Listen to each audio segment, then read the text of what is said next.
రాష్ట్రం పెట్టుబడుల నేస్తం. Green energy, green hydrogen global హబ్గా ఏపీని తీర్చిదిద్దుతాం. పునరుత్పాదక రంగంలో పెట్టుబడులకు రాష్ట్రం అనుకూలం.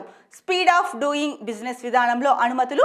దావోస్లో సిఐఐ సమావేశంలో సీఎం చంద్రబాబు. ఇక్కడ ఫోటో ఇచ్చారండి. కాన్ఫెడరేషన్ ఆఫ్ ఇండియన్ ఇండస్ట్రీస్ సదస్సులో పాల్గొన్న ముఖ్యమంత్రి చంద్రబాబు, పారిశ్రామికవేత్తలు, అధికారులు. సో ఇందులో ఏం చెప్తున్నారు అంటే కనుక, అంటే దావోస్ పర్యటనకి ఏపీ రాష్ట్ర ముఖ్యమంత్రి చంద్రబాబు నాయుడు వెళ్ళారు. అలాగే లోకేష్ మంత్రి, ఇంకా చాలామంది మంత్రులు వెళ్ళారు, ఉన్నతాధికారులు కూడా వెళ్ళారు దీనికి సంబంధించి. సో ఈయన ఒకటే చెప్తున్నారు చంద్రబాబు నాయుడు గారు, green energy, green hydrogen global హబ్గా ఏపీని తీర్చిదిద్దుతాం. పునరుత్పాదక రంగంలో పెట్టుబడులకు రాష్ట్రం అనుకూలమని చెప్పారు.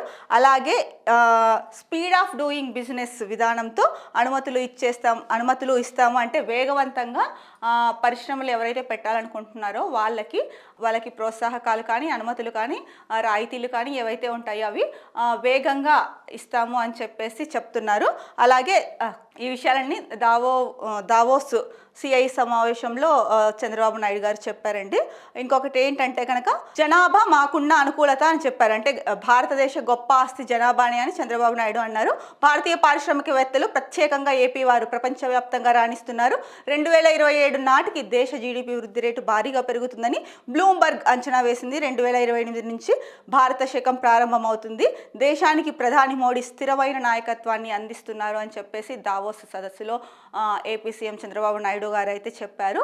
అంటే భారతదేశానికి ఉన్న ఆస్తి జనాభానే అన్నది ఇక్కడ ప్రస్తావించారనమాట. అలాగే 2027 నాటికి దేశ జీడిపి వృద్ధి రేటు మరింత ఎక్కువ అవుతుందన్న విషయం కూడా చెప్పారు.